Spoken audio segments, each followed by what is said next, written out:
আজকে জাতিসংঘের আপনি জানেন যে জাতিসংঘের সাধারণ পরিষদ গৃহীত international convention for the protection of all persons from enforce ডিসঅ্যাপিয়ারেন্সে বাংলাদেশ 2024 সালের 29শে আগস্ট অংশীদার হয়।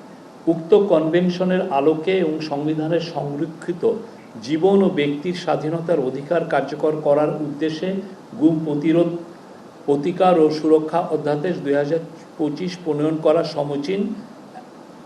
মহামান্য রাষ্ট্রপতি বিগত 6 আগস্ট 2024 সালে দ্বাদশ জাতীয় সংসদ ভেঙে দিয়েছেন এবং গুম প্রতিরোধ প্রতিকার ও সুরক্ষা অধ্যাদেশ 2025 15 লক্ষ্যে আশু ব্যবস্থা গ্রহণের জন্য প্রয়োজনীয় পরিস্থিতি বিদ্যমান রয়েছে। বর্ণিত প্রেক্ষাপটে গুম প্রতিরোধ প্রতিকার ও সুরক্ষা অধ্যাদেশ 2025-এর খসড়া প্রস্তুত করা হয়। গুম প্রতিরোধ প্রতিকার ও সুরক্ষা অধ্যাদেশ 2025-এর খসড়া বিষয়ে গুম সংক্রান্ত তদন্ত কমিশনের মতামতের ভিত্তিতে Bangladesh legal AIDS and services blast, human rights watch, আপনি জানেন এটা নিউ ইয়র্ক ভিত্তিক একটি হিউম্যান রাইটস অর্গানাইজেশন, অন্যান্য মানবাধিকার প্রতিষ্ঠান ও সংস্থা থেকে প্রাপ্ত মতামত বিবেচনায় নিয়ে এবং আইন ও বিচার বিভাগ কর্তৃক আয়োজিত 2টি মত বিনিময় সভা থেকে প্রাপ্ত মতামত ও পরামর্শ পর্যালোচনা পূর্বক খসড়া পরিমার্জন করা হয়।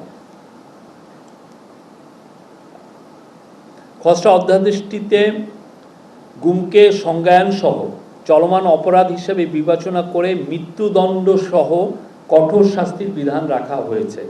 গোপন আটক কেন্দ্র স্থাপন বা ব্যবহারকে শাস্তিযোগ্য অপরাধ ঘোষণা করা হয়েছে। জাতীয় মানবাধিকার কমিশনকে গুম সংক্রান্ত অভিযোগ গ্রহণ ও তদন্তের ক্ষমতা প্রদান করা হয়েছে। খসড়া অধ্যাদেশটিতে গুম প্রতিরোধ প্রতিকার ও সুরক্ষা সংক্রান্ত বিশেষ ট্রাইব্যুনাল গঠন ও অভিযোগ গঠনের 120 দিনের মধ্যে বিচার সম্পন্নের বাধ্যবাধকতা, ভুক্তভোগী তথ্য প্রচারকারী ও সাক্ষীর অধিকার সুরক্ষা, ভুক্তভোগীর ক্ষতিপূরণ ও আইনগত সহায়তার নিশ্চয়তা সম্বলিত বিধান সন্নিবেশ করা হয়েছে। অধ্যাদেশটিকে গুম প্রতিরোধ প্রতিকার ও সুরক্ষার নিমিত্তে তহবিল গঠন এবং তথ্য ভান্ডার প্রতিষ্ঠার বিধানও অন্তর্ভুক্ত হয়েছে। এইটা ছিল আজকে উপদেষ্টা পরিষদে এটা প্রেজেন্ট করা হয়, বাট এটা নিয়ে আরও ডিসকাশন হবে সামনে। আজকে জাস্ট নীতিগতভাবে এটা অনুমোদিত হয়েছে।